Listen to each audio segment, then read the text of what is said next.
Every single one of the 10 biggest LEGO sets right now was released within the last 10 years. Not a single set in the current top 10 is from before 2017. So what were the biggest sets before that? Well, you're asking the right man, guy. These were the 10 biggest LEGO sets 10 years ago at the end of 2016. And I'll show you each of the current 10 biggest sets to see how much bigger and more expensive the top 10 is now. I gotta take the sweatshirt off. Number 10. 10 years ago, the 10th biggest set at the time was the 2008 Death Star set. It had 3,803 pieces. At the time it was released in June 2008, there was only one set that had more pieces than that. And guess how many sets now have more than 3,803 pieces? 56 LEGO sets. It's currently the 57th biggest LEGO set of all time. That's how many huge sets have been released since. But it had a retail price of $400 USD before it retired in 2010. Now compare that to the current number 10 biggest LEGO set, the Razor Crest, which has 6,187 pieces and a retail price of $600. Oh, and at the end of this list video, I'll show you exactly how much the average piece count and retail price of these top 10 biggest sets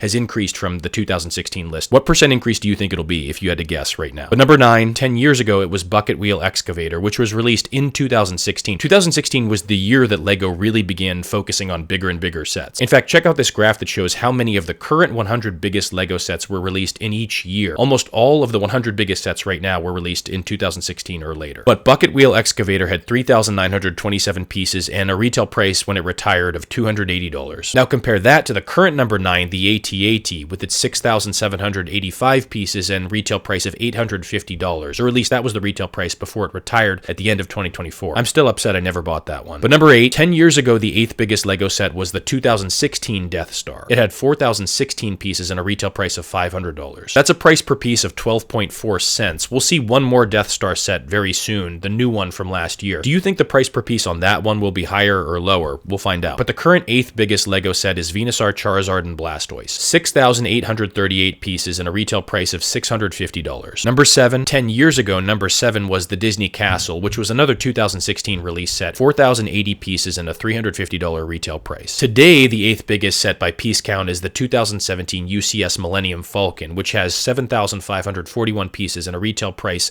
of $850. They haven't retired this one yet. I believe it's the oldest set still available at retail. But number 6, 10 years ago, the 6th biggest set was Big Ben. 4,163 pieces and a retail price of $250. Today, the 6th biggest set is actually a brand new one they just officially announced, LEGO Lord of the Rings Minas Tirith. I'm really excited about this one, and $650 for 8,278 pieces is actually better than I was hoping for. But I don't have much time to save up for this one because it releases on June 4th. Number 5, 10 years ago, it was Tower Bridge. 4,287 pieces and a retail price of $240. Today, the 5th biggest set is the 2025 Death Star. 9,023 pieces and the highest retail price of any set ever, $1,000 USD. That's 11.1 cents per piece. That's actually less than the 2016 Death Star set from earlier. Remember, it was 12.4 cents per piece. By the way, if someone shared this video with you, you now owe them every single set on this list. But if you turn around and share this video with 2 people, then you can actually make money on this whole thing. It's not a pyramid scheme, it's a pyramid opportunity. Number 4, 10 years ago, number 4 was Personalized Mosaic Portrait. Back in 2016, I believe these were only available in LEGO stores where they had a photo booth that would actually print out a mosaic picture of you that you could use to build this set. It seems they released and retired this set a few times with different piece counts and prices. Now you can order it online, but back in 2016, it looks like it had 4,502 pieces and a retail price of $100 USD. Today's number 4 biggest set is LEGO Icons Colosseum. 9,036 pieces. It's retired now, but it had a retail price of $550. We're down to the final 3. I won't ask you to like this video. Instead, I'll beg you to. But number 3, 10 years ago, number 3 was Ghostbusters Firehouse Headquarters. 4,634 pieces, retail price $350 USD. Today, number 3 is LEGO Titanic. Almost twice as many pieces, 9,090, and also almost twice the price, $680. Only 2 left. Number 2. 10 years ago, the second biggest set by piece count was the 2007 release Ultimate Collector's Millennium Falcon. 5,197 pieces, and it had a retail price of $500 USD. And just for comparison, remember that 2017 Millennium Falcon set that's the current number 7? That had 7,541 pieces and a current retail price of $850. So what is the number 2 biggest set right now? That would be LEGO Eiffel Tower. 10,001 pieces and a retail price of $630. Remember, at the end of this, I'll show you how much the average piece count and price for the top 10 has increased from 2016 to today. But finally, the number 1 biggest sets by piece count. 10 years ago, it was the 2008 release Taj Mahal with 5,922 pieces and a retail price of $300 USD. But today, the biggest LEGO set by number of pieces is LEGO World Map with 11,695 125 pieces, and it had a retail price of $250. Now, how much has the average piece count and retail price of these top 10 increased? Well, the average piece count of the top 10 from 10 years ago was 4,453 pieces, and the average retail price was $327. But for the current 10 biggest sets, the average piece count is 8,447 pieces. That's an almost 90% increase from the 2016 average. And the average retail price for the current top 10 is $671, a 105.2% increase.